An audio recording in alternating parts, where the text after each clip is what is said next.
손에 힘이 들어가지 않는다. 몸이 자주 붓는다. 아무리 운동을 해도 뱃살이 빠지지 않는다. 잠을 오래 자도 피곤하다. 머리가 멍해져 무언가를 떠올리려 해도 떠오르지 않는다. 이런 증상이 자주 있으신가요? 이 모든 문제가 염증 때문이라면 믿겨지시나요? 몸에 스트레스가 가해지면 몸은 스스로 치료하려고 부어오릅니다. 예를 들면 운동을 할 때 몸에 염증이 생겨 부하가 걸린 근육을 회복시키는 것처럼 말입니다. 이를 급성염증이라고 합니다. 이런 경우엔 근성장을 위한 좋은 염증이라고 할 수 있습니다. 하지만 염증이 만성화되면 우리의 몸은 어떻게 될까요? 대다수의 연구에 따르면 많은 병의 중심에는 심각한 염증이 있다는 증거가 발견되고 있습니다. 심혈관 질환, 암, 당뇨병은 미국인 전체 사망 원인의 70% 가까이를 차지하는데 이런 병의 공통점은 염증에 있습니다. 염증의 원인은 항영양소입니다. 일상에서 흔히 접하는 식품에 엄청나게 많이 들어있으며 만성염증을 일으키는 원인으로 여겨지는 물질입니다. 장을 자극하여 면역체계를 작동시키거나 몸의 해독체계와 회복 능력에 손상을 입힙니다. 몸은 항영양소를 적으로 간주하여 염증성 단백질인 사이토카인을 꾸준히 만드는데 사이토카인은 혈류를 통해 온몸에 방출되고 결국은 뇌까지 침투하게 됩니다. 이로 인하여 뇌에 염증이 생기게 되어 단기적으로는 기분이 나빠지고 성능이 떨어져서 본인의 의사와 상관없이 바보처럼 행동할 수도 있습니다. 그렇다면 건강한 삶을 위해 우리는 어떻게 해야 할까요? 바로 염증을 최소화하면 됩니다. 다음 5가지는 염증을 최소화하기 위한 생활 습관입니다. 첫째, 가공식품을 줄여야 합니다.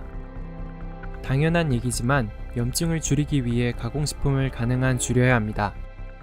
가공식품은 우리 몸에 염증을 일으키는 주 성분인 항영양소가 많이 포함되어 있습니다.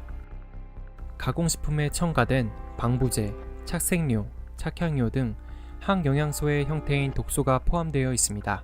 염증의 메커니즘을 설명드린 것처럼 항영양소를 제거하기 위해 우리의 몸은 염증을 일으킵니다. 몸에 염증이 자주 일어나는 만큼 신체의 노화와 건강은 점차 악화될 것입니다. 둘째, 포만감 있는 식사 후 과일을 먹지 말아야 합니다. 적당한 과일 섭취는 물론 섬유질이 풍부해 우리 몸에 좋습니다. 하지만 과일의 과당을 무시할 순 없습니다. 일반적으로 우리는 과일을 자연의 사탕이라 부르며 건강에 좋다고 치켜세우지만 과일은 사실 채소보다 사탕과 공통점이 더 많습니다. 과일은 주로 당분과 수분, 소량의 섬유질로 이루어져 있습니다. 당분을 섭취하면 간은 과당을 포도당이나 중성지방으로 변환합니다. 중성지방은 지방으로 몸에 축적됩니다. 따라서 식사를 하고 나서 과일을 먹는 습관은 오히려 몸에 혈당을 더 올리게 되고 뇌를 자극해 다시 식욕을 불러일으킬 수 있습니다.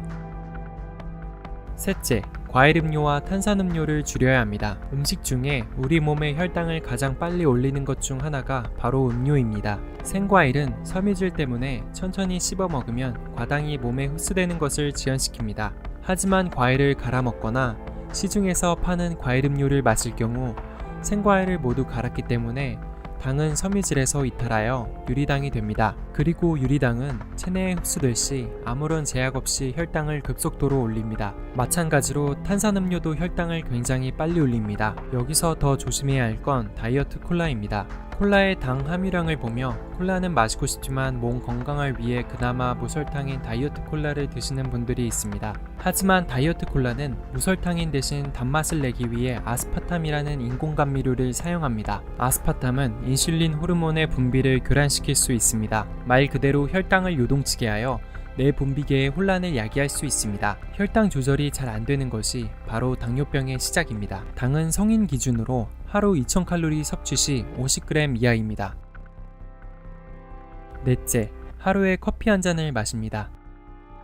커피콩을 갈아 만든 커피는 여러 유익한 성분이 있습니다. 그중 대표적인 하나는 카페인입니다. 카페인은 우리 몸의 에너지를 높여주는 이상의 역할을 합니다. 커피에 함유된 카페인과 언어 능력 관계를 분석한 연구에 따르면 카페인을 섭취한 연구 대상은 상대적으로 반응 속도가 빨라지고 언어 능력이 향상된 결과를 보였습니다.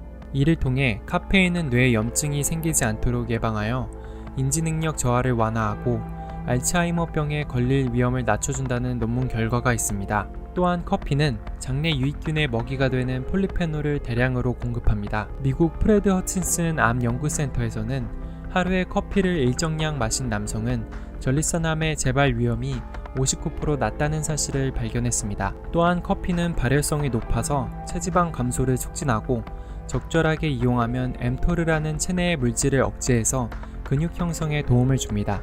마지막으로 채소를 많이 먹는 것입니다. 어머니의 잔소리는 틀리지 않았습니다. 채소의 장점은 아무리 강조해도 부족함이 없습니다. 채소는 칼로리가 적고 섬유소가 많고 비타민, 미네랄 등이 풍부합니다. 채소의 섬유소가 혈관의 기름때를 청소하고 장애의 나쁜 콜레스테롤을 포획하여 밖으로 배출합니다.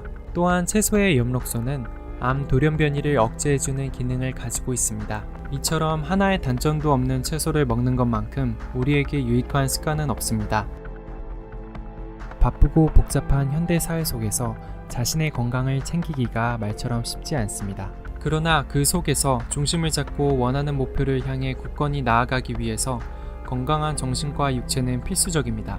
지금까지 제시한 것들은 수단일 뿐 목적은 더 나은 삶, 더 나은 부모, 더 나은 인간으로서 살아가는 것입니다. 이 5가지 건강한 생활 습관을 통해 신체의 건강을 바탕으로 원하는 목표를 향해 나아가시길 바랍니다. 감사합니다. 북그래퍼였습니다.